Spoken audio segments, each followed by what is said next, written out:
Mga halos hubad na aktivista prinotesta ang kalupitan laban sa mga hayop. Ang animal rights group na PETA, People for the Ethical Treatment of Animals, ay nag-stage ng isang rally sa Taipei noong Martes.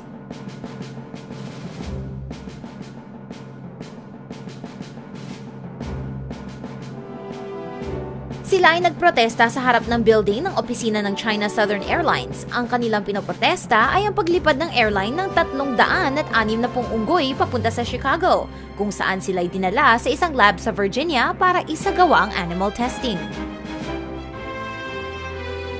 Ang campaign leader na si Ashley na mula sa Canada ay nagpunta sa protesta ng halos nakahubad para ipakita ang kanyang determinasyon sa pagprotekta sa mga hayop. Ang mga guhit sa kanyang katawan ay para ipakita ang kalupitan ng airline laban sa mga hayop.